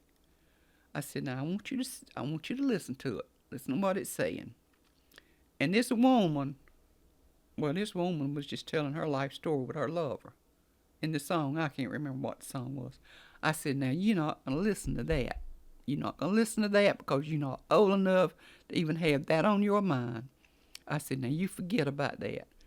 So I don't think she ever listened to it around me again. You don't know what kids will do. But anyway, she and Stevie started singing on that piano at church, gospel music. And I thank the Lord today her and Stevie's got about 8 gospel recordings that the great Creator led them into. They travel all over. I've been to Arizona to the reservation out there. They went out and did a week's service out there. They met the preacher from out there, which was a Navajo, and he invited them to come, and the church paid for me to go with them. And so they've traveled and they've done that, and they're not the only ones. We've got the Cummins brothers that does gospel music. Now, like I said, our kids can sing. They love to sing and dance, and I have no problem with that as long as somebody's teaching them. There's some music you don't listen to. You don't listen to the lyrics because your mind don't need that. I'll tell you one thing we don't have that we used to have in music. Our older men love to gather together and play guitars. And they would sing, but they never passed it on to no young person that I know of except Mr. Junior Cummins taught his sons how to play a little bit the bass and a little bit on the guitar. But now they don't play, but they can. So our children are beginning to get more into playing the horns in music by being in band and things like that. But as far as playing any kind of musical instruments, we've had piano teachers to come in here and try to set up for the kids to learn how to play music on some instrument, piano especially. Hasn't happened yet. But yeah, they like hip hop and all this. Well, I think it's really fascinating what you just said about the guitar and how that the older men would play that, and that wasn't passed along. Do you have any thoughts on why? I don't know, unless they mostly gathered by themselves at one of the homes.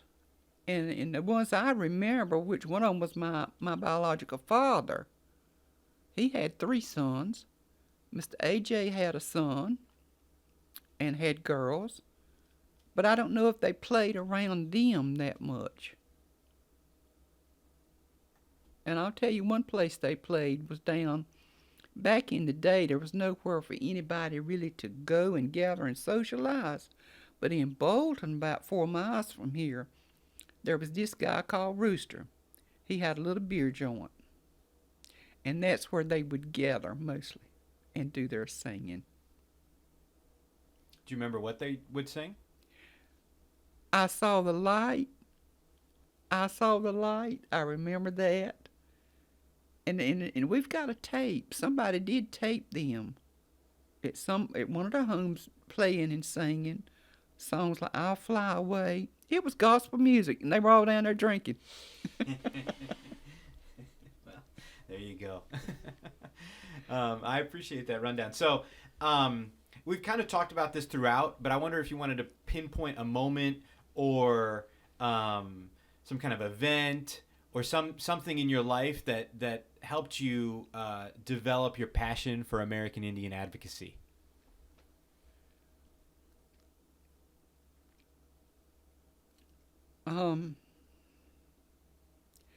I think just what really happened. I remember the very first powwow we ever had wasn't here. It was at Lake Waccamaw. And I've got some old pictures of that somewhere. When was it? That was back in that was the late 60s. The late 60s. I think something began to happen there that was fun. But it was educational, but I didn't know it. He was telling a story. Like I said, I love to tell stories. The second one was held there. Then we had one up here where this grill is here. There's a beautiful house sitting over there. And in that field, we had a powwow. And we started cooking. The staff from the daycare started cooking out there on an old tent. And I really believe that from experiencing what took place there and seeing what was happening, as we walked in it from year to year, it wasn't no one special event, but just getting started back. When you begin to hear those drums, and we all know that, as native or whoever, there's people can come on those grounds when those drums are drumming, may not be native, but they've made comments about how it made them feel. So that sparked something in us. And moving from that first 3 on to where we are now, how can I say which is the most special event or what event took place? But that began to take us to a place saying, hey, what you've been hearing, this is it. What you've been hearing your elders talk about, this is it. This is who you are. This is who you are. I'm supposed to be out here drumming, because there was a time my people didn't drum. They didn't beadwork, like I said. There was no singing and dancing. And I tell a story about that, the spirit of the corn. It just tells something about, we could relate to that story. I don't know where that story came from. It wasn't passed down here. But I found that story in a book or somewhere, and when I read it, I said, that's our story. What is the story? Just in a summary. The spirit of the corn talks about the Native American Indians living in their little village. And they always had a harvest of food. Their staple was corn or maize. And one harvest season, the people did not go out to gather their corn and to store it for winter. And as the old chief began to walk around and see what his people was doing, they had gotten to a point that it's like they had forgotten what they were supposed to be doing. And he knew winter was coming. So the chief began to walk out around the edge of the village down by the wooded area. And he could hear a voice, or he could hear a sound. But it was a sound like crying. And he began to go over and do a little research to see what he was hearing or what was there. And when he got to the edge of the woods, he could see a bundle. And when he got to the bundle, he could hear the sorrowful cry. And he said, Who are you, and why are you so sorrowful? So the spirit of the corn said, Your people have become lazy. Winter is coming, and they have not gathered the harvest. And your children will cry with hunger, because they will have no food. There's no food stored. He said, you go back to your village and you call your people together. And you tell your people that they're to pull their drums out. They're to go back to drumming, singing, and dancing. Let the people know that they must never become lazy, because they are responsible for their children, to feed them, to take care of them. And the old chief went back to the village, and he began to tell the people what the spirit of the corn had said. And so the chief began to get his people encouraged to do just what the spirit of the corn had said. Take care of your people. That's a short version. That's a powerful story. Even in that short version, that's a powerful story.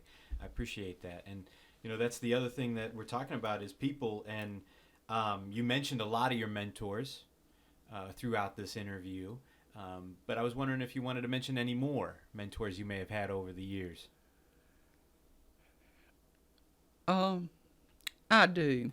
Growing up, like I said, in the village you have a lot of mothers. You have a lot of mothers, because you would go to visit at each other's house, and children would come here. And today I wouldn't trade that. These children now that would come here are grown, but they haven't forgotten the fun they had and the things we done and where we went.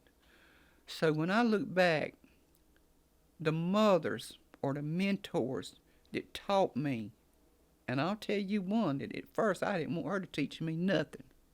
That was my mother-in-law. Because she talked all the time. But you know what? The more she talked and the more I got to learn her and know her, the more I knew she knew something. And that was Miss Lita Jacobs. That was my mother-in-law. That was my mother-in-law. Miss Lee Elizabeth, as I mentioned. Miss Lizzie Lee Freeman. Miss Kathleen Patrick, of which was mother to who is my son-in-law.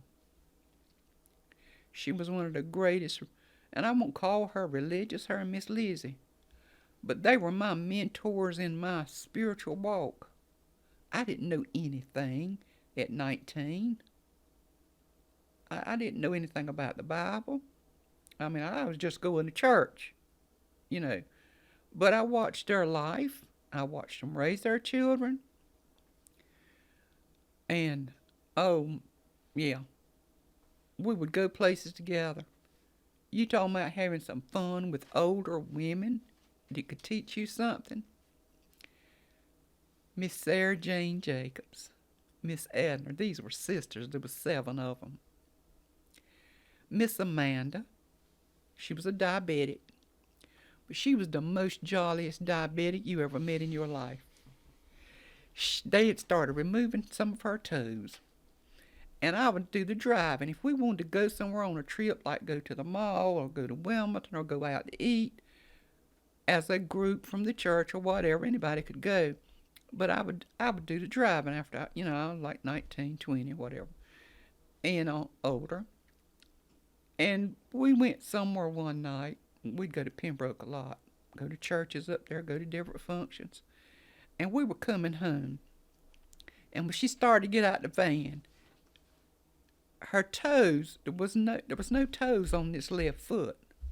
But now she had learned to balance herself and get around. But this night she didn't balance her foot on the running board. And when she stepped down, she just hit the ground. Her feet hit the ground, and she got so tickled. And she would do things like that because she was full of laughter. But I learned something from her. No matter what life had dished out to you, and she had had a lot of things to go through in her life, she had a lot to laugh about. So those women, they're gone. Miss Geneva Jacobs, gone, but not forgotten. And now they're part of this, so that's even better. That's even better. So this is something I ask everybody, so I'm going to ask you. What do you think is the most pressing need for the American Indian community in general? We've talked about that a lot among ourselves. If we ever needed a place, you can tell that I'm hung up on young people. If we've ever needed a place that our young people could call theirs, their home, something like a Boys and Girls Club, for them to be able to come into, have their functions. We do not own a building except the church that's big enough to hold a wedding reception or anything like that. Older people have made it and will make it. I feel like that. My age or whatever, we don't need a lot. But if we don't look out for them, and we're talking about that right now because you asked me a question about the money that we're talking about, how we're going to use it. We've put that out there. If there's any way that the stipulations or the criteria can meet the need to have that building for Boys and Girls Club or not, it don't have to be called that. But somewhere that they can come to and that classes can take place that would be big enough and ample enough to do a theater production in something that they can be involved in that's going to get them out of a rut. Our kids have nowhere to go. They don't. For no kind of activities, nothing but the ball diamond up there where the tribal office is. That, to me, that's our greatest need. And a museum. When you ride through this community, you can know we're blessed. And I believe that goes back to having skilled people that have learned. Most of the people that I tell you about welding, do you know they taught themselves? We have top welders, steel workers. They went on jobs behind some of the older men. And those men guided them and helped them learn these skills. We've got contractors, own their own businesses. So when I say we're blessed in it, they've made it. They've made it. Health-wise, we've talked to a doctor that came, a little girl that came to us when we had daycare. She came there to work on one of the CETA programs. She's a PA now. So she's been talking to Dr. Cameron here in White. And they've come together and they're talking to the tribal council now about putting a clinic here in the community. So that's just in the talks. But it may come to pass. But most of us have a way of getting to the doctor or a family member or a neighbor that can take you to the doctor if you need to go because it's a small community. And that's what we've done. But if you'd ask me what my top priority is, it's a place that these kids can come to in the afternoons for a tutoring program. We used to have tutoring programs here in the community. up at the tribal grounds. Miss Darlene and myself tutored, and two more girls. And in the summertime, I would have just a summer program here at the house for 10 girls, just to have somewhere to go while their parents were working. Because at that time there was no building to have them. You talking about 10, 11-year-olds. We still need that. We still need that place for them to have tutorings in the afternoon, because with COVID hitting like it did, when I tell you that children are still struggling, they're struggling here to get teachers into the school just like they are everywhere else.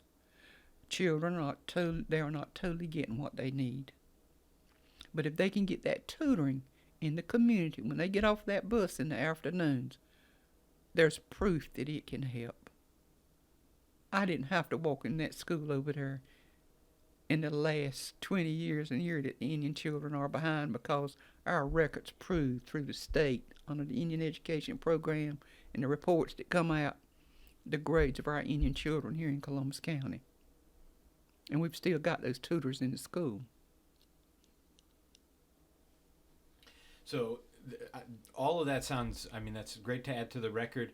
We're talking about, so that's what I think that's an answer to the question of sort of what's the most pressing need for the Waccamaw Siouan community, and Columbus County, and I think that's great.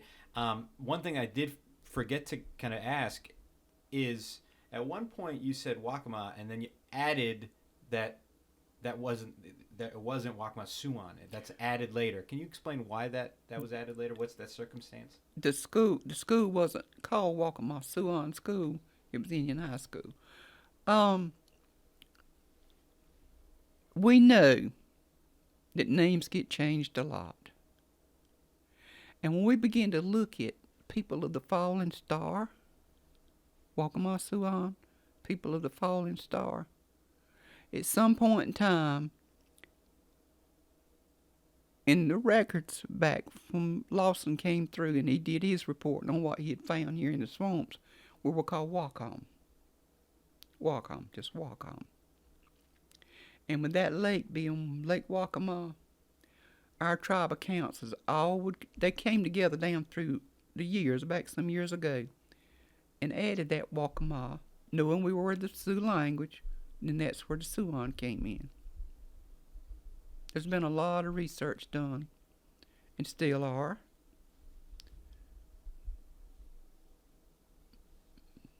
So that began to get written in our records. That name, Waccamaw Siouan, people of the fallen star. All right. And we were laying claim on that because we know that that's our homeland over there. You know, we don't bashing anybody about it. It happened. It happened, and it was supposed to happen. I've asked myself a million times, wonder why did my people come and settle in this little spot of land right here? I don't know that answer. Why did the other group settle right here at Lake Waccamaw, out from Lake Waccamaw 4 miles in the St. James area? I can't answer that because there's some things I don't know and won't know. But I give credit to the great Creator. He knew where we needed to be. Because this land, there's a lot goes on. There's a lot about this land and how it came about. Mr. Manley Jacobs probably was the biggest landowner. I can't sit here and tell you whether he had more money than anybody else, but he became a farmer. Mr. W.C. Patrick was a big farmer. This land that you see across the road over here belonged to International Paper Company. Somehow Mr. Manley Jacobs, through his wife's inheritance from W.J. Freeman, owned this land across the road over here. My daughter had to buy her a piece of land from him. Miss Priscilla up here, which was Mr. Manley's, she's his niece through marriage.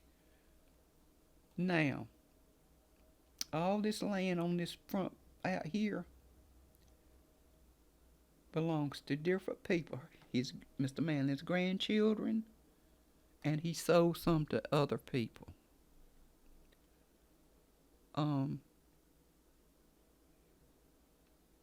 I don't know all the history with that, but I'm saying we settled here. I could go back to when they come out. They were down here in Bolton. My people was in Bolton. There's graves down there to prove it. I can't tell you where my great-grandmother was buried, but I've been told that was their graveyard. And they did start a church down there, but then the blacks began to move in, and they took the church, and my people come this way. So that's all I know about that. But I know that's where we are, in this beautiful little community called Buckhead. And why it's called Buckhead, I guess because of the deer. I'm not positive how that come about. Yeah. Well, thank you. At this point, I've got just a question or two left. I'm going to see if Quinn has anything he'd like to ask you. I have an overall question. There was, 50 years ago, over 50 years ago, there was the need for the North Carolina Commission of Indian Affairs. And they're an advocacy agency, and they deal with quality of life for Indians. So now that the American Indian Heritage Commission has started, and we've been charged with preserving our culture and customs, both past and present, what advice would you give the staff of the Heritage Commission and our commissioners in how to do that? I don't know if I can give you any advice. I think I got a comment that would say you well on your way and doing what needs to have been done for hundreds of years. We've got a lot out there, like you and I were talking about this morning, that we don't know anything about. It hasn't been discovered, or if it was discovered, it's not documented. So therefore, I tell our tribal council all the time, we need a paper trail to follow. And if you guys are documenting all that's out there that is a part of who we are, our kids on down the line is going to be able to walk in there and not have to question. Now we have a lot of questions about a lot of things because we don't know. We don't know about it. We don't know how authentic anything is. But now it's coming face to face with us. So what you're doing is so needed. And I can't tell you how to do it because I'm not familiar with all of that. But I know you're on the right track. I know it's needed. And I support you the very best I know how. Thank you. Any other question, Quinn? That's it for me. All right. Curry? Sure. I have a few questions here. One is, I know there's been some segregation with White Lake and Lake Waccamaw. Have you experienced any of those situations over the years? I know Lake Waccamaw is currently not owned by the Waccamaw Siouan people. Right. But you call yourselves people of the Falling Star. Do you have anything to say about Lake Waccamaw? For some time now, we have known that those canoes was there. When the first canoe was pulled out that we knew anything about, Mr. Bosco and Mr. Ernest Jacobs was like our leaders then among Miss Priscilla and Chief. And they approached the people over in Lake Waccamaw at Town Hall, the leaders there, and they wanted to know what it would take for us to bring that canoe to Buckhead. And they let them know how we felt about it, that those canoes belonged to our ancestors. Well, there was nothing then to really prove about the canoes, but anyway, they were told, hey, this is a state park, and everything found here belongs to the state. Now, they accepted that. But then they had a few more meetings, and I've got some articles, too, about a meeting that they had over there to approach the people and let them know, that we won't come, nobody was after taking Lake Waccamaw or anything like that, but they did need to know that we were here and what we was thinking about the lake being part of who we are. Anyway, all of that happened back then, and it kind of died down. And we haven't run into anything that I know of that's vocal now with the people. And we are going over having, different conversations and contact with different people. And being people of the falling star and claiming that, I believe now that those waters are being stirred to let those people know that we did know what we were talking about, that we were there. They didn't want to believe that or accept that. And I think all that the people here are asking, just accept the facts. Just accept the facts. Let's stay in unity with each other. We want to live together. And that's it. We're having a big day over there. We've been wanting to take our children over there and let them ride the lake in canoes and things like that. You see, it used to be we could go over there and go in on the front of the lake and go swimming. That kind of got owned by different people, you might say, got their piers out there. So now, if you go in, you go around the state park and go in, back at the very back, things like that. I don't have a problem with it, and I can't speak for the community, but there's not been any animosity against anybody that we can't. And those people paid for the land they've got over there and built their homes on. And we talk about that a lot in our meetings, tribal meetings. So as far as segregation, there's friendly people over there, and then there's people that's never going to accept the fact that we are people of the fallen star. Yeah.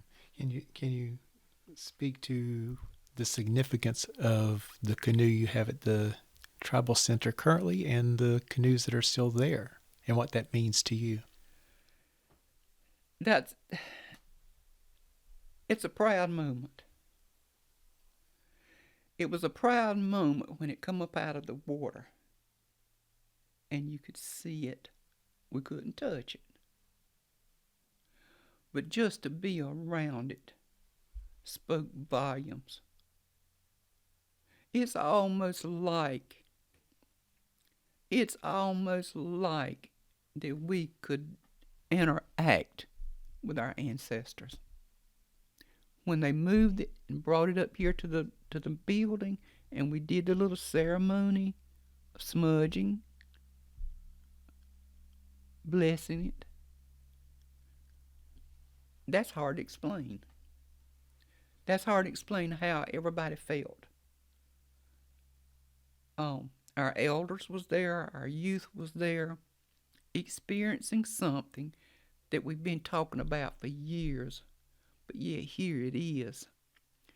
And the season that it happened, we knew that they were there, but the waters had not stirred enough to bring them up to where we could see one. Proud moment. It almost made you feel like that you were back in time. We see that a lot on TV about going back in time. I mean, just standing there imagining them out there fishing, coming down them streams to come into Lake Waccamaw and fishing and their families. Wonderful. And I do love to hear Preacher Mike, our chief, talk about it, because now he was among men that could talk more about it and tell you more about how they come down these rivers and come into Lake Waccamaw too, because that dam back there runs right on over into Lake Waccamaw, into some different areas back in there. So, very important. Very important. The last question I have to ask is related to tribal cemeteries. Are there Waccamaw Siouan specifically tribal cemeteries? I know you mentioned one with the church that this Waccamaw Siouan people left. Mm-hmm. Or do you have other designated cemeteries? The only ones here are the ones here at New Hope and the one up on the Red Hill that I talked about. The school was on one side, and later in years they started the one on the left. Now, Mount Sinai, I cannot say that just members of Mount Sinai is buried there and New Hope buried here. It's not like that. Families are buried in both. We've got people that their members may have been at Mount Sinai, but they're buried here because of other family members that are buried here, older family members, same way there. So it's just maybe the church cemetery, community cemetery, not primarily Waccamaw Siouan, because there's non-natives in our cemetery that may be married into the community and they didn't have another place to be buried or couldn't afford to go out and buy a lot somewhere. Okay. That's it. Thank you.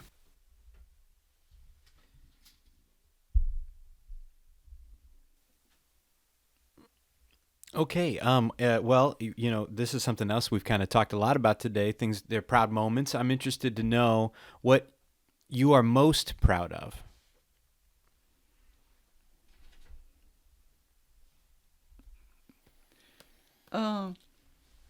Oh Lord, it's hard to say.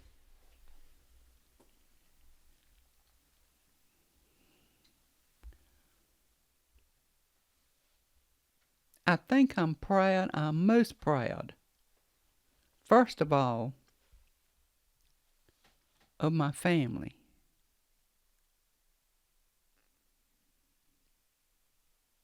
It took a lot of teaching and discipline, love, church members, and everything else. And if I would say my home next to that, when my husband died, my home wasn't paid for. We were young, and we didn't know anything about a lot of finances and loans and doing all this stuff. So when he walked in one day, my husband was a heavy drinker in later years. And we were in a trailer, and he told me one day, he said, "Now, Shirley, I am not going in debt and build no house." I left it alone. We were in the trailer, stayed in the trailer 10 years. And in 79, he got in bad shape with alcohol, and he accepted the Lord during that time. And he walked in one day and he said, "Shirley, do you have any house plans?" And I said, "No, but I can get some." And I got to looking, and me and him got to riding and looking at houses and different things. This was probably in 80, 81. And by 82, we had built this house. We went to Cape Fear Farm Credit. He said, "Now I'm gonna go ahead and do the foundation, get the house dried in, and we may borrow $30,000." And we did, 37. We did, and we finished. We built the house. Got cheap furniture to get in it. But anyway, I looked in magazines. My co-workers at the daycare, I'd say, "Maggie, look at this picture. This is the way my bedroom's gonna look." Had no idea I'd ever get a house. And I looked in the magazines, and one day she said to me, "I wish you'd put the magazines down. You're getting on my nerves." But we built a house.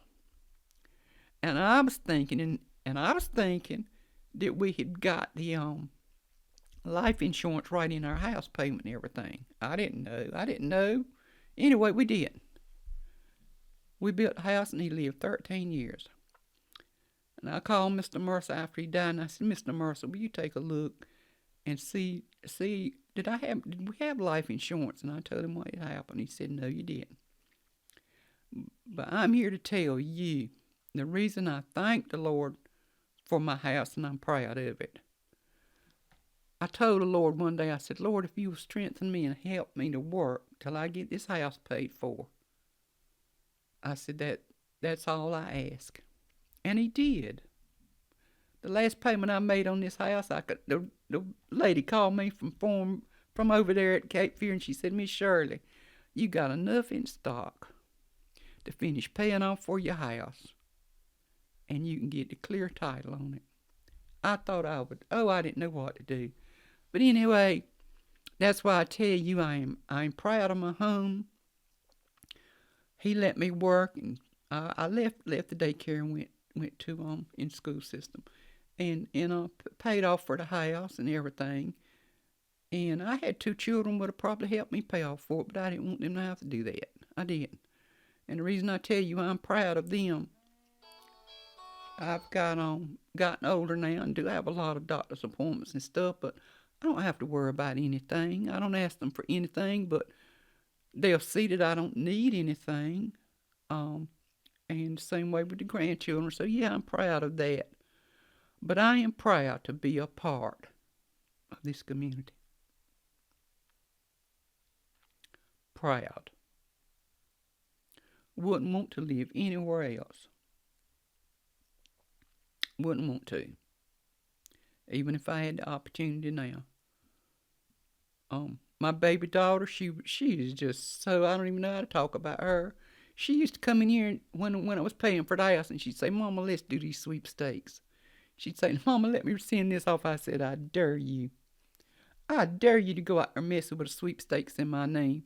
I said, don't you do that, Lee. I said, now my granddaddy taught me to work as long as I was able to work. I said, that don't have to happen. But I began to bake cakes in the afternoons and on weekends. Never put out a advertisement to get anybody, but one bride would tell a bride and all that. And I had more than I can do at times. But anyhow, all that happened was good. So I am proud. I am proud to, I wouldn't even choose to do anything else if I could have been the President of the United States. Well, that sounds great. One thing I want to make sure, did we get your husband's name on the record? I don't think so. His name was Wilton Ray Freeman, but he was called Foy. Okay. I appreciate that. Thank you. I'm at the end of my questions. Is there anything else you'd like us to know? Oh, I got into writing poems down through, and when they brought the canoe out here, I stood over that canoe one day, and then when I worked with the children on writing their poems, I said I want to write a poem about the canoe, but I don't know what I want to say, and I haven't learned it now. But anyway, I wrote a poem about the canoe, and I thought it was pretty good because I just wrote what I felt about the canoe. And I'm gotten into doing that and judging the kids' poems for the county schools. So anyway, I just like staying busy and being involved as much as possible. And I don't ever want to give all that up. I may have to one day, but if I do, I want to do it gracefully. Well, thank you. Yeah. Anything else before we close today?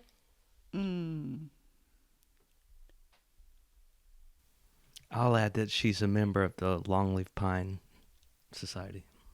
All right. Anything you want to say about that? That was an honor, and I hadn't even thought about anything like that. When I told my children that I was leaving the commission, and I wanted them to come and be there to support Preacher Mike as he was being sworn in. Now that was my thought pattern. And when I looked around and seen Belle and Stevie and a few more people, I said, well, I didn't say nothing to them. And, just different ones from the community kept coming in. And when we got ready to leave, I was getting my coat and being ready to leave and everything. And Greg stood up and began to say something. And I seen everybody smiling, and my kids were smiling and going on. And so that's when he presented it. And that was good. It was a surprise? It was a surprise. Excellent. It was a surprise. Now, the biggest surprise I ever had, I'm usually kind of nosy, but when I turned 75, my granddaughter that is now 28, she'd gone to school for an event planner, and I kept saying when she signed up for that, and I said, what is she going to play in here? She's going to have to leave from here to do that. But anyway, she was planning me a birthday party, my 75th birthday party, and I didn't catch on to anything. 'Cause one night she came in here with Summer and Jasmine, them was her buddies all through school and everything. And she said, Grandma, she said, now, you been wanting to go see this movie. And I forgot what the name of the movie was, but it was a good movie. She said, now, we will leave Saturday, and we will leave about 3 o'clock or whatever. And I said, okay. She said, but first of all, Miss Brenda wants to get some of your quilts. Well, now, Miss Brenda Moore worked with me at the daycare. She was our last director, JD's mom. And she said she wants to get some of your quilts. She's having something over at the school over here at East Columbus. And I said, now, you know better than that. I said, I am not letting my quilts go out of here. You can't be handling them because, Lee, baby, they might not take care of them. She said, now, you know Miss Brenda will. And I told her, I said, well, now, I've got them in bags. And them girls was just laughing. And I still didn't catch on to anything, but she was carrying me to the movie for my birthday. Anyway, they got the quilts and they left them here. So Saturday came, and when she come in here, she looked like she was back in the roaring 20s, dressed like that. And I said, well, what are you doing dressed like that? She said, Grandma, ain't it pretty? Ain't this outfit pretty? She said, we got to go. Then the phone rung, and she said, well, Grandma, we don't need to leave quite this early. I said, well, Lee, we can't go to a movie too late. I'll go to sleep. And anyhow, not Lee, Elena. Anyway, she said, well, we got to run by East Columbus. They want you to see how they arranged the quilts and see if that's the way they should have done it. When we walked, she carried me around the back door. And when we got to the back door, she said, let me go in here and see if you can come in now. You know, to see if they got them displayed. So she come back to the door and told me to come on. I got out the car, and when I got to the door, the first people that I saw was people that I worked with at school. Here was this long food line, a line of a buffet, and I looked at them first, and then I couldn't see very well in the building, but when I looked, here said Marvel Welch. Everybody that I had just about been a part of. That building was full. I turned around and I said, y'all crazy. She said, happy birthday, Grandma. Now, that's the biggest surprise I ever had in my life that I remember. But anyway, it was wonderful and it was good. So many special things has happened in my life, and I'm thankful for. And just everybody I meet, I just want to be a part of their life and they be a part of mine. Because there's something just special about God's creation, people. That he created. Wow. Yeah. Thank you for recounting that, and thank you for spending the time with us. I'm going to go ahead and turn this off. Okay.